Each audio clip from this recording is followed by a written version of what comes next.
Hello, everyone. This is Catherine, and on our weekly wellness Zoom. And I welcome you. You're probably watching this later, and I'd like to welcome a wonderful man that I met recently, John Redbear. Welcome. Hello. And we're so excited to talk with you today. And you're just an inspiration. I'm on a page that John is on, and I noticed some of his posts on there, and I was just really impressed and inspired by your story, and so glad to have you on here to tell us about it. So tell us about yourself, John. Where do you hail from? I come from a Mohawk reservation in northern New York called Akwesasne, or in our tongue we call it Gahaga, which means the people of the stones, which is, like the representation of the pyramid stones, the capstones. And I basically I grew up in like a negative home, being drunk and abusive family, and just from that and then I became paralyzed at age 5 because of this condition called Guillain-Barré syndrome.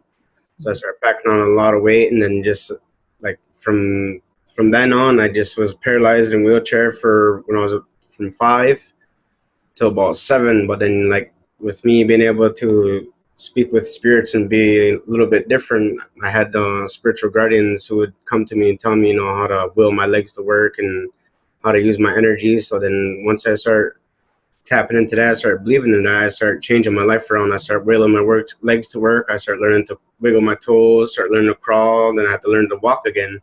So then I went through life, I was a big kid. I was always overweight. And then, I had to face another test in life, which was always the kids bullying, making fun of me. I was always the easy target because it's easy to make up fat jokes. So then, I just went through that and having to deal with being bullied and stuff. And that's when I started becoming more of an introvert and starting to stay away from people. And I could sense when they want to make fun of me or, stuff like that. So I just kind of kept away from people. And then as that went on, I started finding strength in myself because I found myself sticking up for the other kids who were getting bullied. So I started going around and saving all the ones who were quote unquote nerds or geeks, whatever. So I would go around and I started sticking up for them because I learned with me having a big size, it doesn't take much for me to knock them, have them go flying with just a little shovel or something like that. I could send them flying easily. I started tapping into that power, and then a lot of my friends started calling me Johnny Bear, because I was like a big bear. Like I just give a little swat and someone go flying or something. So then I started, taking on that energy and start learning about the lesson about, the bear. He teaches about courage.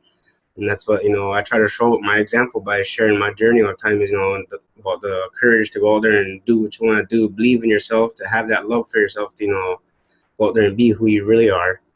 And once I started learning all that, I started going through another process of learning like where I fit in, where I don't fit in, and also learning more about acceptance. But then I ended up going through another depression, and then ended up getting real sick and then having double pneumonia. And in 2005, ended up dying a couple times because of respiratory failure. So then on the second time when they brought me back, they had to intubate me because my lungs were full of fluids.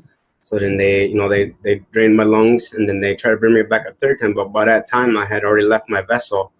So when they brought my body back, it was, it was a very weak pulse, just barely anything there. So they put me on artificial respirator and stuff. I have a trachea scar right here. I don't know if you can see it, but I had all kinds of IV tubes and stuff keeping me alive artificially for a while. And I was in Burlington, Vermont. Well, I died here in Messina, New York, which is a hospital. I was here when I, died and left my body. They shipped my body over to Burlington, Vermont, which is another state over. So then, I had to travel on other dimensions to find my body, and I learned a lot of stuff over there. But then when I came back and found my body a month and a half later, I woke up in my body again, and I had like tubes in my nose. I had trachea tubes. I was strapped down to the bed, and I just started flipping out. So then, like, I went through a period of 5 years because I was when I came back, I was able to see people's auras. I was able to feel their energy, what they're feeling. And I was, just taking in all this stuff. And that's what really made me become an introvert. And I locked myself away for about a good 10 years. Just stayed in my room. I didn't go out see the world because I was sick of feeling everybody's feelings on top of my own messed up feelings I'm trying to deal with. So then, I just it came to this one point where in 2012, I just in December it was one night at midnight, and then all of a sudden this spark went off in my head, and I was like, I just like had this clarity where I knew why all this stuff happened to me in my life. I started understanding, and that's where I got my strength. That's why I started learning about my compassion, because when I started talking to people, I was like, hey, I've been through that. I know how I can relate to them when I talk to them. So that's what I learned. Okay, that's why I had that messed up journey of being paralyzed. I was molested, abused, emotionally abandoned. So many things happened to me within my years of living.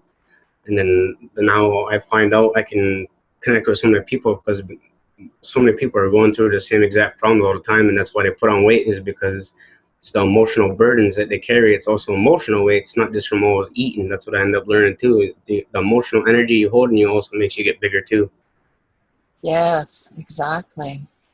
And also toxins that we're subjected to. Fat holds toxins. Yep. That's why it's really important when you're losing weight to do it very slowly so that you Yeah. don't overburden yourself with the toxin release. It's a good thing you brought that up, because another example too for those who are going through the weight loss and that, like sometimes I'll drop like 10 to 12 pounds in a week. Like I'll be feeling real good, weight's coming off, I'm doing real good, but then all of a sudden I drop that big weight, and all of a sudden these emotions come out of nowhere. Then I had to learn all those years of holding that, holding all those feelings and emotions, it was trapped in my fat cells. So when I burned off all that fat, that emotions bubbled to my surface of awareness. And then, I had to learn about releasing. That's what my spiritual guides kept telling me, because of what we're going through right now, we have to release that lower density up from ourselves so we can incorporate our new higher layers. So then that's when they told me, I gotta, when these feelings come up, just ride that wave, release that energy, and then, keep going forth with your progress. Yeah. So we got to talk for quite a while last night, and we had a really good discussion. We found out that we have a lot in common. For one thing, we're both from the Iroquois Nation, and I'm Seneca, and you're Mohawk, and we both have had out-of-body experiences and other dimensional experiences, which can make you isolate. When you're an empath and you're picking up on other people's emotions, on their, especially fear, because we're pretty fearless. Like the beings that we came in as, we are fearless beings, or we wouldn't be here on this assignment. And the one thing that mostly bothered me about what I took in from other people was their own self-hate, the self-doubt, and how they always beat themselves up, because that just made me hurt myself more mentally. Yeah. And when you're an empath, you don't, like some people are empaths and they have no idea that they're picking up on other people's things. Like they think it's actually their stuff. And I know there were times in my life before I figured it out that I felt that too. So it does make you become somewhat of a loner. You start isolating yourself, and it's just easier, not like you said, not to go out there and deal with everybody else's crap when you've got enough of your own to deal with, right? Especially when you resonate at a lower vibration, makes it uncomfortable. Yeah. And it's like going into a movie theater full of people where there's a very emotional film playing where people really get into their emotions. Holy smokes, you can be completely bombarded. I think a lot of people that have what would be called depression can be empaths that are picking up on sadness. Because even just walking across certain pieces of land or being in a building, you can feel the energy. You take that energy into yourself, and if it's a low vibration, it can really draw you down if you aren't doing things to consciously raise the vibration. So especially the lands, because there's ley lines all over, which is meridians for Mother Earth, like how we have our meridians with our chakras. And, certain parts in the buildings, if there's something there, it's just residual energy from something that happened there before. It's like it's on a it's like what was that movie, Groundhog Day, where the thing kept playing over and over. That's sort of how those energy patterns get, where they're just on like this replay, constant replay. Well, there's a good circle for that. Like a lot of people think that life, time goes in a line, when actually time goes in a spiral, because we always circle back to those same experiences so we can learn a new thing or go through the whole lesson over again. Yeah. And that's why you always say too, history repeats itself because everything is cyclical, just like the rotations of the galaxy. Definitely. Yeah. So I have another friend that has had Guillain-Barré, or however you pronounce that. She was paralyzed from the mouth down for several months, I think. So when you were out of your body, then were you in a coma? Was your body in a coma? Did you Yeah. as a coma? Yeah. So this is something to really understand, because as a nurse, I worked with a lot of people with their spirits going in and out of their vessels. And just because somebody's in a coma, you can't really write them off, because sometimes they can be separated from their body and be trying to get back and not really finding it. Yeah, because see, when you leave your body, you leave behind a little bit of residual energy to keep certain parts of your body animated. Mm-hmm. Consciousness and all that's gone, but the basic core program is still going. Keep the heart going, keep breathing. Certain little things like that will keep running. Whereas your true vessel, the Merkaba inside takes off. Mm-hmm. Yeah. And I first remember my first out of body experience that I have memories of. I was about 2.5. So I wasn't quite 3 yet. And what knocked me out was my my grandmother was raising me, and she still had a boy in the house at the time. So my uncle was babysitting, and my grandma was at work, and he fell asleep watching wrestling in front of the TV, and I was thirsty. And I don't know why I did this, but instead of just going and getting water from the sink or the refrigerator, I pulled the chair over, climbed up on the chair, climbed up on the cabinet, opened the cabinet door, climbed up the shelves, and got a bottle of Drano off the top shelf. Got the Drano open because I'm over 50. They didn't have childproof anything back then, Got into the Drano, took a sip, and when it started burning my mouth, thank God I didn't swallow, but when it started burning my lips, I wiped it this way and I wiped it this way, and it started started eating, my face and my chest, and I remember putting the bottle down, and I came out of my body.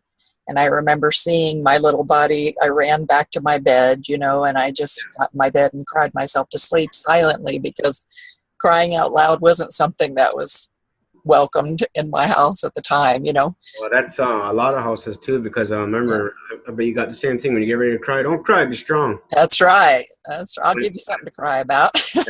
When it's the opposite, to show your emotions in front of everybody. That's true bravery. That's strength. Yes. And, that's something we have to learn. There were years and years I didn't cry. And of course, now I have pain in my body. These trapped emotions manifest in the body as things, when you're ailments. Yeah, exactly. And so that's why it's so important to, wellness encompasses the spiritual part and the emotional part and the physical part, and the body. You're working on your body now as you're losing all this weight. And like you said, there's memories trapped in there. It's sort of like when you get good massage work or deep tissue work, it can release emotions, or if you get acupuncture. Holy smokes, I remember I was a nurse and I got an upper back injury, and it was a workers' comp claim, and I was really shocked that they let me have craniosacral therapy, because that's not normally paid for by workers' comp, but they did. The woman didn't warn me. I had never had it before. I almost had a complete emotional break. I pretty much did. I had a meltdown because I was under a tremendous amount of stress at the time anyway. Yeah. And floodgate then came open up. Holy smokes, I was actually in an abusive relationship at that time, and it was like I knew I had to get out of there, but I was afraid because this guy was really nuts. And wow, all of that came out, but it gave me the courage to move too. That was the good thing. It needed, all that needed to come out, because it pushed me to do what I needed to do. Yeah. So it's really fascinating how our bodies trap these emotions, and these fears and these traumas that we go through as we're coming up. You know, I have a very similar, I wouldn't, my immediate household wasn't abusive, but I had plenty of it from other places. So and I've been shot at by my friend's drunken father. So I've had experience with that too, you know, and because we didn't clean the kitchen floor well enough. So we got shot at with a shotgun, and thank God we were fast. We could run. But, you know, some of these things,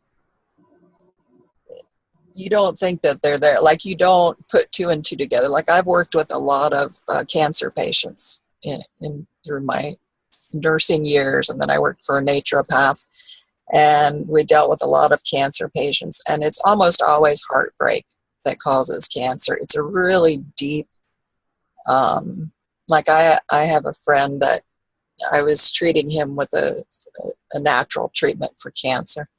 And the first time I met him, he told me, you know, that he had this tumor in his chest wall, and it was pressing on his brachial plexus, and, you know, they were going to amputate his arm and all of this. And when he was diagnosed, they asked him, you know, he told them that, or they told him that the tumor had probably been growing for 20 years. Damn. You know, and so I asked him, and I looked him right in the eye, and I asked him, so who broke your heart 20 years ago? And he just started tearing up, you know, and it was his mom. And it was a huge emotional abandonment issue, you know, that he really had to deal with, because these things manifest in the body. It's really fascinating, you know, how it can cause. Yeah, that's one of the things I'm working on too. Mm. Well, actually, I made pretty much peace with it because I learned about the patterns. Same thing happened to my parents, what they did to me, and, you know, I'm lucky because I'm able to break that pattern now. Exactly. We are the pattern breakers, dude. Yeah. So you know, at one point, being comatose like that, and then having to, like you said, you had to relearn everything. That takes a lot of, my friend had to do that too. She had to learn how to do everything over again. Yep. And it's it breaks you down because it makes you're a older person, but you're being treated like a little child because you gotta, you know, you can barely wipe yourself, you can barely walk, you gotta crawl again, and, you know, it's very demeaning. Yeah, it's very humbling experience to be at the mercy of somebody else. You know, I learned that. I was always so independent. Yeah, when I was 11, I had 2 jobs because I didn't want my mom to buy anything for me. I mean, I was just like very independent. And because I got lucky, I had to learn to walk 3 times. Holy My first time, then when I got paralyzed, and then in 2005 when I died and came back, because I was in that coma for so long, all my muscles and stuff were shot. I couldn't even stand or nothing. So I had to go through that 3 times. What I say, 3rd time's a charm, and that's why now I'm not going back. Yeah, me either. I know I'm twice out of a wheelchair, and I am not going back. Yeah. But you know, the first time it was very, like, I went through that whole dark night of the soul thing the first time. After that, you kind of like, okay, I did this before, I can do it again, you know. But it doesn't make it, the physical part of it, any easier, you know. Or the mental part is still a little bit harder too, because, you know, like, what used to really get me all the time is, like, all my life I've noticed I've always been an observer. I've always had to watch people live and go out there and play because I was always in a wheelchair or too big, and, you know, so that's why I ended up learning a lot of things, because people are too busy running their mouths where I'm busy looking around and listening. Yeah.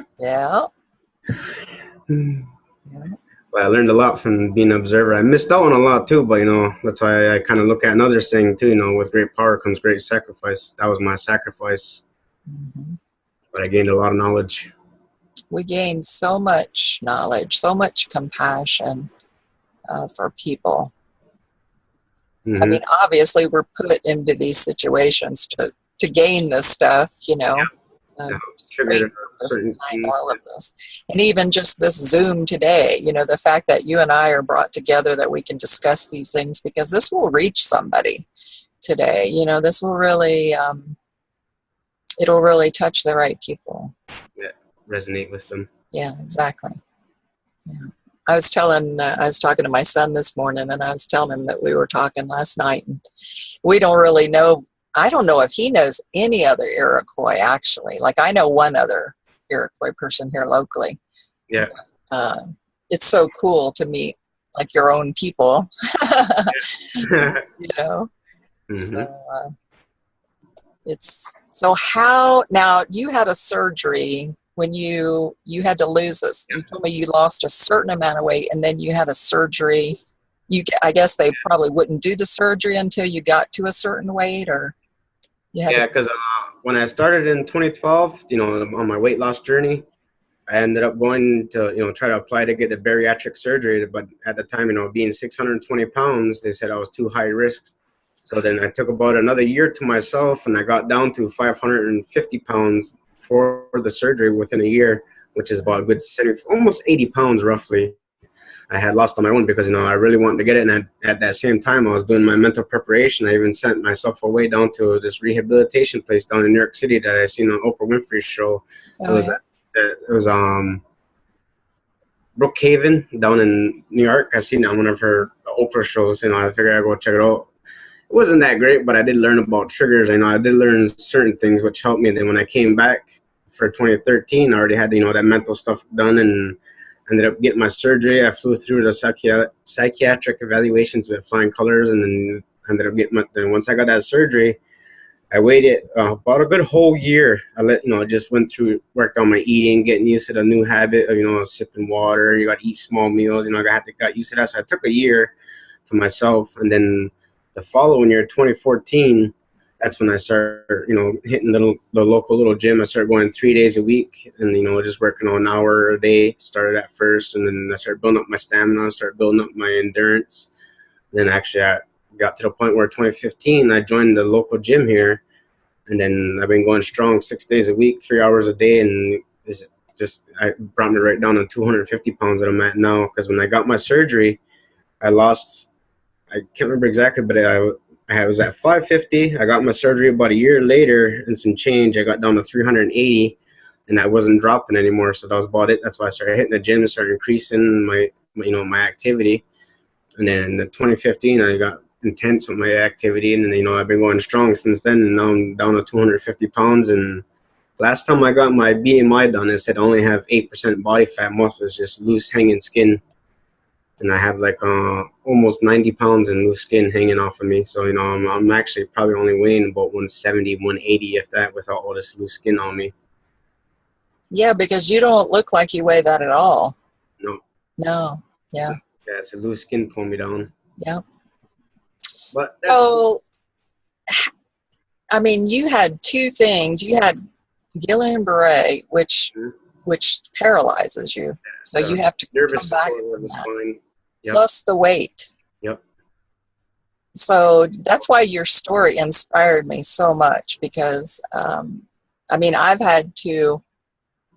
wasn't paralyzed. I was in a wheelchair because of pain and nerve damage, Mm-hmm. So I didn't really have to learn how to rewalk or anything, but I've taken care of patients that have, so I understand the depth of that. But then when you add the weight, because like my mom is, I don't know how much, she's pretty heavy, and her bones are very weak, and because she's been in a wheelchair since she was in her 30s. Oh, geez, yeah. Probably no muscles really either, huh? Yeah, so she doesn't have the muscles, and she doesn't have the bone. Like her doctor tells her, if you try to walk too much now, your bones will probably break just from the weight, because the osteoporosis is so bad. So, when you're large like that, that itself is very difficult as far as ambulating and exercising. And like you said, you had to start out very, very slowly. Yeah. So like me, it may be 2 minutes of exercise for me, that I can only do that much, and or it's going to kick the nerve pain way up. And you probably had similar. Yeah, because from my Guillain-Barré syndrome, if I'm on my feet more than 15 minutes, sometimes I start getting paralysis in my toes, and I'll travel up my legs. Then I can't feel my legs under me, so it still affects me. It's with me for life, but that's why I practice my yoga to help. I'm trying to heal my spine right now. Mhm. So I'm working with raising my chi, working with my chakras. So I'm trying to heal myself, heal my nerves. Yeah. And it all heals. Like, I completely believe everything in the body can heal. Oh yeah. And I know in my heart that it can heal like that. And it's frustrating Yeah. when it For doesn't. example, like from me being so big all the time, I used to get hip dysplasia. Mm. Because with my apron hanging down, pushing my legs out all the time. Mhm. But from doing yoga, I used to always have this. The hips used to pop out a lot, and then with my moves I do and stuff like that, it's rehabilitated in both my hips now. Very good. I should talk to you about that because I actually have a lot of sacroiliac um, issues, because when they did my pudendal nerve surgery, they actually removed it's the inner ligament. There's like the bigger one on the outside and then a little one on the Yeah, inside. Anyway, they removed a ligament out of each side in my buttocks, and it causes pelvic instability. they're stabilizers. Mm-hmm. Yeah, but it's still better than the pain I was in. I'm not complaining, at all, because Yeah. I can deal with some SI pain, and I've learned kind of how to knock them in and out when I need to. So how did you have to change? Like, how did your eating change? I know you started exercising and you use yoga, and I want you to tell us about that. My big change was on with foods. I started looking up, what real food was. I started getting into spectrum diets. I started learning about, how each color of each food has a purpose. Yeah. And when people can learn to listen to their body, when you're craving, say, like if you're craving salad, you need a detox. If you're craving strawberries and stuff, you need something for your heart and your blood. If you're craving yellow things, you want something for your skin and for protein, as well as potassium usually. Then, orange usually for the eyes and the elasticin in the skin. Each thing has a certain purpose. I started learning about that, and that's when I started changing my diet over to vegan. But then, I wasn't with my intense workout. It wouldn't maintain my workout. So I kind of cheat. That's why I say I'm about 70% vegan, because I have eggs and cheese still. And that's not really vegan. So, other than that, I'm still all, nuts, fruits, berries, veggies, stuff like that, Mm-hmm. potatoes. So I just cheat with my eggs and my cheese. That's it. That's my main staple for my morning gym workout too.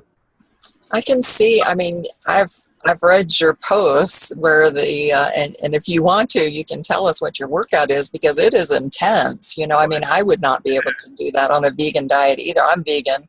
Yeah. And I don't do any animal protein, but I'm in bed 90% of the time. Mm-hmm. Yeah, because I'm really conscious of my weight because my mom is heavy, and I've seen, I don't want to get into her position. So I've been, I hate to say it, but there's been times I've just starved myself, which is not a good thing to do. But when you don't do hardly any activity, you don't really need to take in a lot either, Yeah, you need to eat usually 3 to 4 small meals. Mm-hmm. So that way you give yourself time to where you get that little bit of burning sensation in your stomach, then it's time to eat again. Mm-hmm. Because like with me, I can only go about 4 hours and then my stomach's burning again. I got to put more fuel back in. Mm-hmm. Because with me working out so intense, now my metabolism has skyrocketed. So now I gotta eat now. Yeah. I don't have to worry about counting calories and stuff like that, because I eat a pretty clean diet anyway. So I don't worry about counting calories, counting fat, and all that stuff like that. I don't either. Because I gotten to the point where I know what's fuel, what medicine I need. It's not just food. Like I don't eat like chips, all this processed food. I don't buy all that junk. Right. Yeah, I don't either. I have gone back on a little bit of bread. I was off of bread for a while, but because I know it's got eggs in it, so there's like this little piece of me that doesn't want to eat it. But I actually got too thin. I went completely frugivore or fruitarian, however you want to say it, for about 6 months, and I was way down. And because I am in bed so much, I can get bed sores easily, so I can't get too thin. Yeah. Where the bones are putting more pressure, So I added some grains back in because I knew that would put the weight back on. What about Grain. like flaxseed bread? Yeah, flax is good, and I use a lot of hemp protein. Yeah, that's good. Hmm. Yeah, Even like hemp protein that chia seeds, those are pretty good and for chia sure. seeds. Yeah, because I use those as an egg substitute for things. Chia Okay. seeds. I put them in my salads and stuff, and we have a beautiful organic garden here, so I'm so blessed to have just fresh, Yeah. live, organic food available to me. And Get to eat all kinds of sunlight. yeah, exactly. I ate nothing but out of that garden for a couple of weeks recently because I was a little low on grocery money. Yeah. It was awesome. Yeah. Where we can save money, it helps out. Yeah. And I mean, you can even tell, like it's a pretty big garden, and the landlord and some of the other community were out camping or something, and I was the only one here eating, and I was eating 3 meals a day out of it. You can even tell, like, it was such an abundant garden. So Nice. That's good then. yeah, really good. So if you like, is there a certain weight that you have to be to for them to consider doing that stomach surgery? Tell us a little more about that. I'm actually pretty much already there. I'm already a good candidate for it. But what me is just me personally, I wanted to do more work, make sure I get my core foundation, get everything the way I want first. So that way when they cut the skin, they'll look better rather than you see some people, they lose some and they still got fat underneath and the skin don't sit right. Mm-hmm. I did a lot of research on watching videos on, getting the apron removal, the tummy tucks. And, I watched all those videos and I seen how some of them, they waited till they got to a certain weight where the doctors would allow it rather than going and doing the extensive work to make sure all your muscles are toned and get it all there so that way when they wrap you you look a lot better. I see. So I'm pretty much there now. I'm just getting ready to go talk to get my insurance things put in order because a lot of the doctors around here want a PPO, which is a partial payout insurance, and I'm on HMO. So I would have to switch over to PPO and pay, I think it's like 10% of the surgery. And last time I got a quote for the apron one was about 20 grand, and that's not including, whatever's going to go over. Mm-hmm. So, there'd be a big chunk I would have to pay still. Well, a couple grand anyways, but, with me Yeah. being on SSI already because of my Guillain-Barré, I can't afford that. I understand. I was making pretty decent money as an RN, and then now I'm on disability. And it's not that much to live on, and like I'm saving up for a procedure myself right now to get rid of this nerve pain. And if you do, but I will say, check with the facilities because I have actually had surgeries in the hundreds of thousands that were forgiven once I provided like my bank statements and they could see that I really was broke. They have programs for people, so check into stuff like that if you. Yeah, I've been talking with some local programs right here. They're just waiting for me for when I'm ready to finally get the procedure done. Mm-hmm. That's one of the goals. I'd like to get that out of the way, plus get my yoga teacher certification so I can go around and start teaching people yoga. And, plus it's my own yoga that I made up. Good. Yeah, it's comprised of, I mixed some vinyasa flow, some hatha, and a lot of freestyle that I made up with some martial arts inspiration into it too. Nice. Yeah. And do You have you to make your own. online at all? What's that again? Do you do it online at all, like in a? I have a little class I teach at my local gym here. A bunch of people see me doing it and they got interested, so they start coming in. And I have 3 regulars, and sometimes I get up to 6 or 7 participants. Nice. So it's starting to grow. Nice. It'll get there. Yeah, you just got to keep showing up and doing it. That's kind of what I do. I don't have a large audience here on this show yet, but I will. Yeah. Just keep showing up. And people, it's sort of during the daytime when people are at work, so people catch the replay and stuff too. But think about if you would set up even a phone, you could do a Zoom and include some people online. Because there's a lot of homebound people like me that would probably join in with something. Oh yeah, I was planning on to because actually after I was waiting till I get my certifications, then I was gonna set up a thing through like my blog and that. So if you want to do like online chat yogas, I can do that too. So that way I'll be certified. So that's the only thing that I'm waiting for right now. I want to be certified so that way, in case someone tries to come up and says something, I can, here's a piece of paper you need to see. Yeah. Yeah, because I can't, I mean, I live in Boulder, Colorado, so I mean, we have all kinds of yoga classes here. We even have naked yoga classes here. Oh, We have everything. But, but I can't do what a normal yoga class does. Like, I really need a personal consult sort of thing to where, I just kind of do. That's one thing about mine, like my opener, my chi yoga, you're mostly sitting and on your back. Mm-hmm. Because it's just all about mostly stretching, elevating your chi, and to alleviate all stress in the body. Mm-hmm. And when I get into my power yoga, that's where the intense stuff comes in. I used to do power yoga before I fell. I love power yoga. Mine's a little bit different. I just call it power yoga because there's a lot. It's a hybrid. It's a mixture. Mine's insane. Mm-hmm. Cool. But it's awesome though. Yeah. I kind of do, I just kind of can do what I can do. And there's certain things that I shouldn't do just because it puts, like, I'm not allowed to do squats. So some of the yoga positions are in that squatted position. I can't do stuff like that. But just because it puts pressure on the nerves that have already been operated on, and I'm trying to heal them. But I'm really flexible, which I'm so fortunate to have had spinal cord surgery, have had a broken neck and the broken pelvis and sacrum and things that I've had, spinal cord surgery and pudendal nerve surgery, and I'm still like a pretzel. I'm really flexible. So that helps a lot as far as stretching.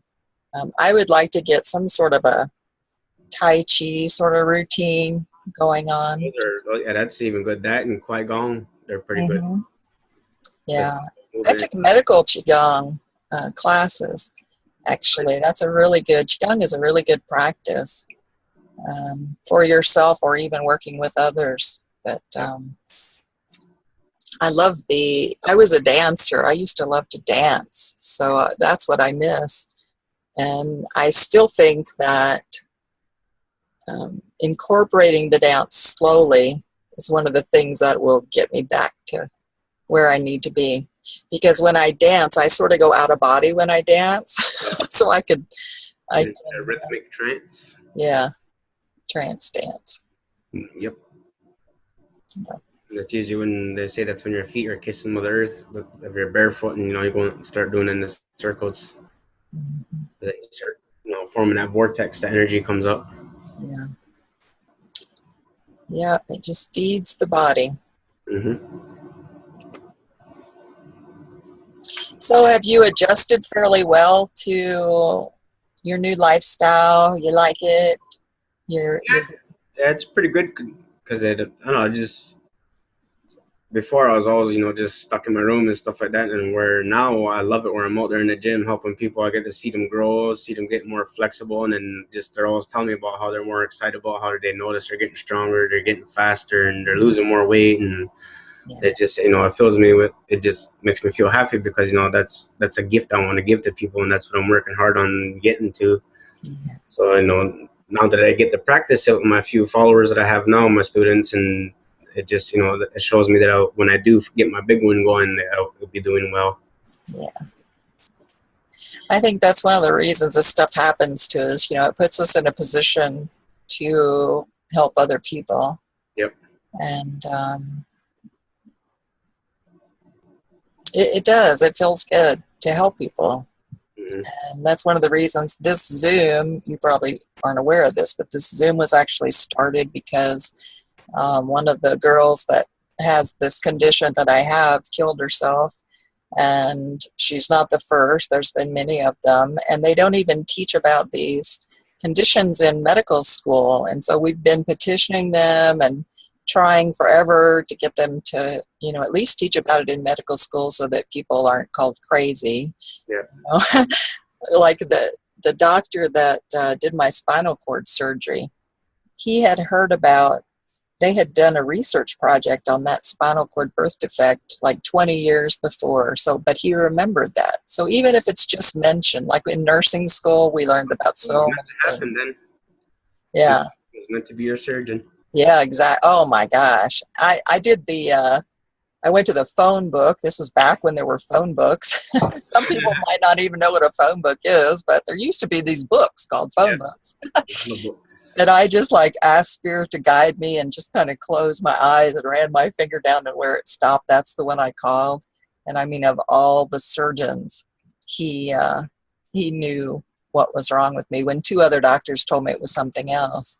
And I think I would have been permanently paralyzed if I'd have let them do the surgery they wanted to do. So Yep. I'm so blessed. And even to know about technology like this, I think that's another reason why I was put in this position so that I could reach more people. As a nurse, I was working one-on-one, which was good and helping people. But this way, I can actually help a lot more people. Yeah, can reach more. Mm-hmm. Yeah. So it's about 1:15. Let's see.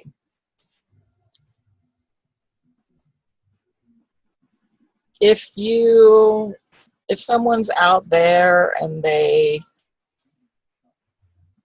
find themselves, where they're having to completely rehabilitate themselves, whether it's from an illness like Guillain-Barré or from weight or anything, I mean, what would your advice be to them? Where do they start? Because it seems like such an overwhelming thing. Well, at first, I would say in order to get over one of those situations or to help find your strength would be to, start to acknowledge, all those things that you are going through and how you keep, every morning you keep waking up, you keep hoping that, you're going to get better or something just by that waking up every day and keep going. You got to acknowledge, you do have great strength. And then once you can start to acknowledge, okay, well, I keep getting up every day, I keep wanting to do better. So then you start focusing on, okay, well, what is it that I really want in life? What do I really want to do in this life? Then you start finding that fuel, because that's what will drive you. And once you find that passion, you just, you keep pulling onto it, and then, you keep going. There's going to be days where you fall and you feel like giving up, you feel like quitting. Then you just ask yourself, am I ready to give up on myself? Am I willing to stop loving myself? You just ask yourself if you're willing to give up on what it is that you want in this life. And then if you get a no right away in your head, then you keep going, because it's just a growth process. That's when your spirit is going through a growth spurt, is when we go through those emotional downs. Yeah. People aren't aware that, when we go through those downtimes, that's because we're going through a test. And then when you pass that test, that's when you feel great. You get that accomplishment, whether it be, losing a couple extra pounds or starting to get more feeling back, get more flexibility, whatever it is the test is, and then you start feeling better from it, then you passed it. So, it's all about learning to accept what your situation is so that you can find the strength within that situation. So that way you can help find your way to get past that situation, whether it be in rehabilitating yourself or finding the mental strength to get over the depression, or, finding the physical strength to actually get up and start, going out walking and riding your bike or whatever it is that you would like to do. It's all about just finding that strength, what moves you, and then, hold on to it and, keep asking yourself when you do fall, am I ready to give up? Am I ready to give up on myself? And a lot of times you'll get a no. So, it's just about acknowledging that strength that you have. Yeah, so that higher self guides us, if we just learn to listen. Yep. And you have to realize when you're first starting out, like I use cans of vegetables sometimes as weights, because I mean, that's where I have to start out, right? It worked. There was a time when I couldn't pick up a gallon jug of liquid, of water or anything. It had to be smaller amounts, but you work your way up. And I have had to do a lot of exercising in bed, but you just start wherever you're at, and you do what you can. And let's talk a little bit about the mindset, because did you have any struggles with, if you remember the Flintstones, they always had the little devil and the little angel, and so did that voice in your head tell you, you can't do this? Who do you think you are? I went through that dual hemisphere. That's when I was learning about my duality and, learning about the ego and the divine. Mm-hmm. The ego, I learned the ego is always one that's always going to force you into things, make you not think, and it's always impatient because its time here is limited. Whereas the heart is divine, and the heart is tapped into the right side. It's eternal. It's here forever. And then once I start acknowledging all these little thoughts where I can't do this, no one's gonna ever like me. Everyone thinks I'm ugly. I'm nothing but a fat pig. I used to always think those things. Those all coming from here. Yeah. Whereas on this side is, I'm strong. I'm helping people feel better. I'm motivating people. I'm inspiring people. That's when I started learning. Okay, well, I got to stop listening to those other thoughts that hurt because that's just bullshit. That's not me.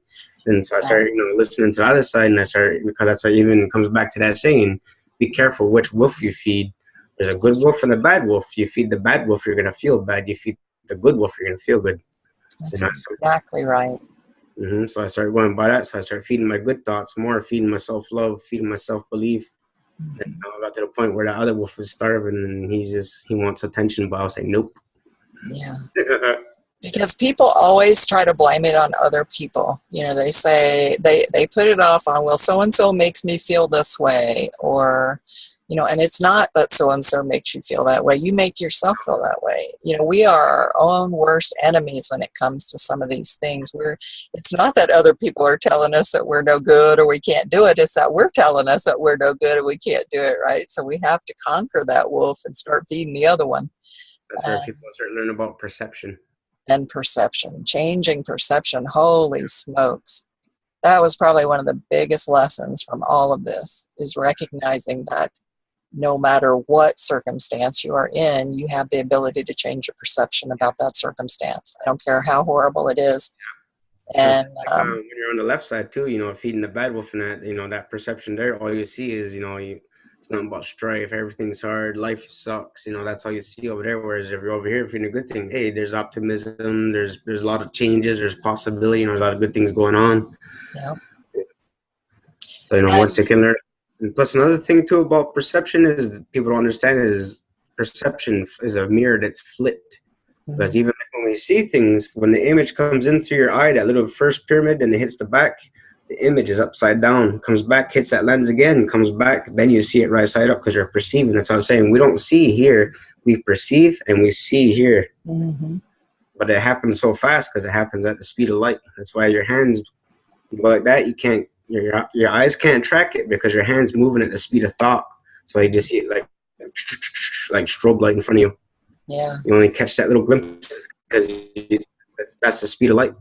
Whereas you're moving at the speed of thought, and that's why you can't keep up with your hand. So I started learning. That's one thing I learned about perception too. How you take in things. It's all about what you take in, and whatever vibrational level you're at, that's what you're gonna perceive it as. So if you're always in a negative state where you're always feeling sad, and that everything you take in is gonna be sad and depressing. Whereas if you're more of a happy person, everything you take in will be happy. Mm-hmm. That's what taught me about perception. Yeah. And sometimes, when you get in those really difficult situations, it's hard to focus on the positive sometimes, but you just have to do it. You have to do it because we are vibrational beings, and what we put out comes back to us. So if you stay focused on the bad stuff, you're going to have more bad. It's just, it just adds to it. Yeah, and see, that's why with me, I practice certain heart space meditations and stuff like that. So that way I can go within to rise above it all. Yeah. Because remember, with perception, you got to go in to go out. Whereas people here are always looking externally when they got to go inside first to find what they want. Yeah. And it's the same way with love. You have to love yourself first. That's like such a cliche that seems so overdone, but it's like so absolutely true that you have to love yourself and learn how to put yourself and remember who you really are instead of. Well, I'd really call it learn to care for and nurture yourself. Yeah. Because remember, love is truly a ninth dimensional construct, and it's just an acronym. It means law of vibrational energy. Mm-hmm. That's how we judge ourselves. That's why there's no sin or nothing, because we judge ourselves every day. If you do something bad, you're going to feel bad. You do something good, you're going to feel good. Mm-hmm. That's the law of vibrational energy. We're here to learn to handle our emotions. Yeah. And see, that comes back to the perception again. And if you're learning the law of vibrational energy in the positive side, then your life is going to be great. If you're learning the other way, it's not going to be so great. Yeah. And we're guided, people, when you're going through life and you're just hitting one struggle after another, that's a clue. That's like a little bell ringing saying, hello, pay attention, because if you're really paying attention to spirit and going where you're being guided, it's really smooth and flowy, and you can go through some bad shit, but you're led to exactly what you need to be, and it's all perfect, Yeah, because I just posted about that today in my post too, because when everything in your life is already laid out for you, because you already agreed upon it before you incarnate here on this planet. And so then once you learn to walk your sacred path, it just unfolds for you because it's already all laid out for you. Whereas people like to go off their path, and then that's when they run into the hard lessons, getting the smacks in the face and stuff. Yeah, exactly.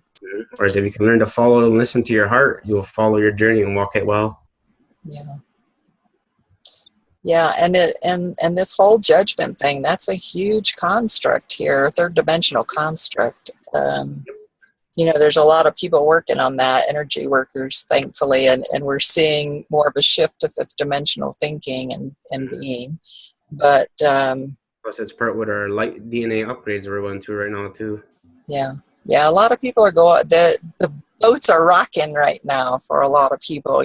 Just remember that we're going through some upgrades and shifts, and it's getting us ready for the big wave in August. Yeah. So let's talk a little bit about, we just have a few minutes. Touched briefly on Qigong and Qi, but let's talk a little bit about really tapping into that for inspiration, for healing. I know that you have your own method, so tell us how you tap into that. For the healing? Mm-hmm. Okay, well, like if you can learn to raise your chi up, which is just basically raising your spiritual life energy, you can also say if you have sore muscles or something's aching or something, you just close your eyes, take a few deep breaths, so that way you can in through your nose and out through your nose, because whenever you breathe through your nose, it increases awareness. Help raise your vibration automatically that way. Breathing in nice and easy, in and out. And then once you get to that part where you're nice and relaxed and you feel like you're kind of floating because you're elevated from the energy, just hold your hand over that certain area, but from your palm chakra here in the middle, project golden energy, because that's the highest ray of energy. And then you can just hold it over there, and in your mind, just seeing that the certain point that you're working on, see it healing, whether it's something sore or something. Just imagine this redness on that area, and then that green, the golden light taking it away. So it's all about, that's when people can learn to start to heal themselves. Because that's one thing I had to learn with myself too. Even when I had my gastric surgery, that's one thing I used. My guides told me about, hold your hands over a certain area, like I did on top of the incisions and below the incisions. And I protected the golden light from my palms and just kept going in a circular motion and nice, easy breathing through my nose, and I could feel that pain going away. And ended up sending me home the next day, and they were surprised how fast I was recovering and getting better. They are always shocked at how fast we recover, aren't they? People that know how to use energy. Yeah. Same when I came out of my coma when I was in 2005 there. They're saying it usually takes 6 months for a regular person to come through the coma like I did. I did it in 3. I was able to get up and start walking and stuff like that again, and through the rehabilitation. Yeah. They're surprised how fast I was able to come back. Yeah. Because we're spirits, you guys, and bodies. We're so much more than these human bodies, and there's a little tiny piece of us in these bodies, but if we can really learn to tap into the bigger part of ourselves, we have the ability to do all the healing. Although I will say that these things are in our life for a reason, even if we don't understand at the time. And when something just won't go away, it's because it's serving, or it's going to serve someone in the future, even if it's just one person, you never know. Because everything happens for a reason. Yeah, everything happens for a reason. That's right. So we just have a few minutes left. Tell us how people can get in touch with you and where your yoga studio is, or how they can get involved. if they're in your area and all of that. Give me a minute to grab my pen so I can write it down in case someone asks me later. All right, go. Okay, well, you can either reach me at my email, which is johnredbear78@yahoo.com. They can reach me through my Facebook at John Redbear. And for if they would like to check out my yoga that I do at the local gym here, it's in Akwesasne, or actually they would call it Hogansburg, New York, but my reservation is called Akwesasne. Hogansburg, New York, and the gym is called Heart to Heart Fitness. I like it. And I do my yoga from 10 a.m. to usually about 11:30, Monday through Saturday. Wonderful. Yeah, Sundays is my day of rest. There you go. I'm usually out bike riding or kayaking anyway, so it's not really resting. Yeah, you got to get out in nature. Got to take that time for sure. Mm-hmm. Oh yeah, I'm out there a lot, so I'm getting pretty dark again. Well, we've gone an hour. We talked easily for 2 hours last night. That's why I keep watching, because I know like we'll go into 2 or 3 hours talking. It's such a pleasure. I'm so glad I met you. And thank you. Nice to meet you too. You shared something with me that when we first met, and I asked you, what was it that motivated you to change your path and change your life? So what was that reason? What was your why? Well, like I was mentioning earlier, I was always an observer in my life. So, my dream was I wanted to live a real life, be out there doing things, go out there, experience things, and to actually find my first true love. Because, with me being an introvert and being big like that, I never got to experience none of that. So, that's what keeps me going, is like when I'm those certain days that hits me hard, is it makes me feel like giving up. I start thinking about like, well, look what you're doing now, and you want to give up on your future love when she comes. And I was like, no. I keep going strong, keep working harder, and that's what keeps me going, is to be out there living that normal life. Whereas before I was an observer and an introvert, now I'm out there, expressing all the time. So I'm an extrovert now. So I'm about flipping those scales. I want to be out there living, doing everything, expressing it, and actually have a soulmate to help me walk this path. There you go, ladies. You've got a motivated man here. That's wonderful. And I know you're going to find her, because you just have the most beautiful heart. And I really appreciate you sharing this time with me. And I know we've started a friendship that will always be. So I'm just really glad that we met. We're sort of like kindred spirits. We have a lot in common. I mean, we got to discuss a lot last night. And we're generations apart, but we have a lot in common. So thank you so much, John Redbear. And you're welcome. Love to have you back on again, and anytime. And keep up the good work, man. You just are so inspiring. Well, I'm here for a mission, so I got to stick to it. Oh, that's right. I got to send you that meme. We were talking last night. I've got this meme that says, if you don't feel like you fit into this world, it's because you're here to make a new one. That's right. John, you and I both share that mission. We're here to make a new world. Yep. That's how I'm always expressing and showing my courage, the lesson of the bear. That's it. That's it. All right. Well, thank you so much. And like I said, you're welcome back anytime. And this has been recorded, so I'll get you the replay as soon as it's available. Okay. And have a wonderful day. Yep. I hope we talk again soon. Me too. Oh, no. Or goodbye, I mean. Bye-bye. All right, bye.